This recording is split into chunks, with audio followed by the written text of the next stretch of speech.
Oh, pretty big. Always hard to win on the road, and especially Perth and pretty wet and wild conditions. So it's a pretty important victory for us.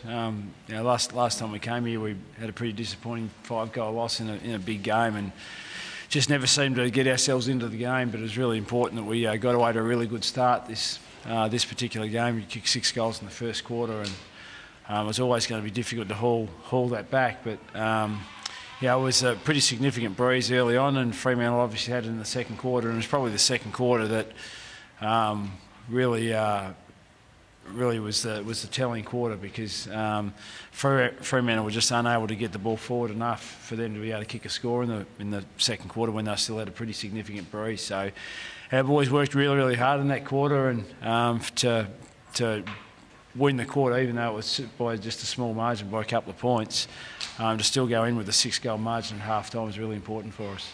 What set the 6-goal first quarter up for you in your eyes? Just probably winning the ball around the contest. The pretty tough conditions. Even early on, it was pretty slippery and tough. But we moved the ball forward pretty well. Mitchell and Saul and Shields and Lewis and these type of guys in the middle of the ground just got the ball into our forward 50. It was just weight of opportunity, really. Nothing really special.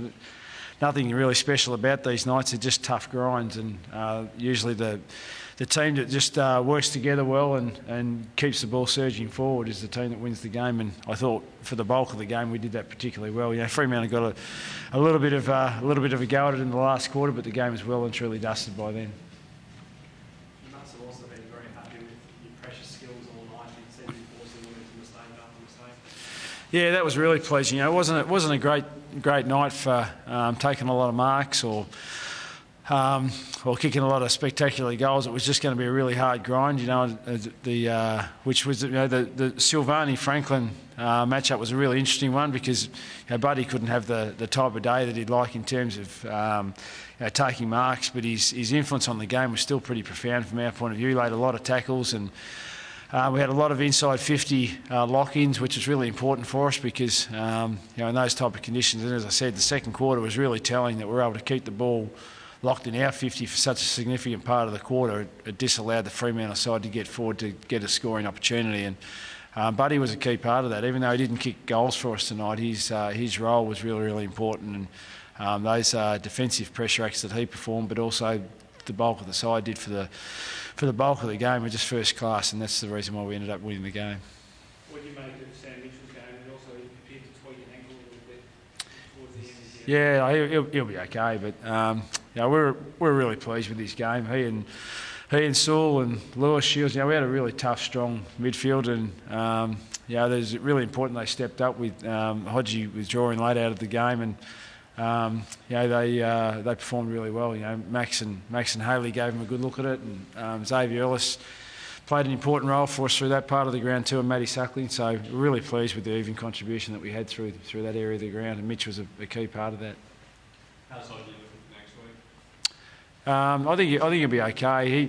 He got a knock in the game early against Melbourne last week, and I think it's one of the early contests in the game, and he played out the game against Melbourne, but he just had a little bit of swelling, and we thought it would have dissipated by Thursday. We tried to train, it just wasn't quite right. So we erred on the side of caution. We came across the Fremantle last year in the final, and Hodgie was a little bit sore in the knee, and in hindsight we probably shouldn't have played him. So big travel game, 6-day break. Really important that we had fresh players out there tonight on a big ground that can run hard, and so we decided to give him a rest, and hopefully he'll be right for next week. So we'll go back tomorrow. So we'll assess him tomorrow when we get back there. Hopefully the swelling's gone down a bit, and he'll be right to play. With 5 more weeks to go, how do you feel your team shaping up heading into the final? It's really just week by week. We've got 8 days to prepare for the Kangaroos, and our attitude has always been try to win as many games at the home and away and set yourself up. We know top 4 is the best position to mount a premiership assault, so that's obviously a clear goal for us. But we really don't look forward any more than the Kangaroos next week. They've been in pretty good form over the last 2 to 3 weeks. They had a bit of a hiccup against Carlton on Friday night. You know, they're a very, very good side as well, Carlton. So we need to play really well and prepare well for this game against the Kangaroos. With most of the talks around Collingwood and who's going to match them and a bit about Geelong, have you enjoyed flying under the radar a bit? Listen, we just take it week by week, and the radar is all pretty much determined by the media, and we just focus on what we've got to do week to week, and if that draws media attention, so be it. If it doesn't, then it doesn't worry us. So we just move on, get ourselves ready for the Kangaroos. Thanks, guys.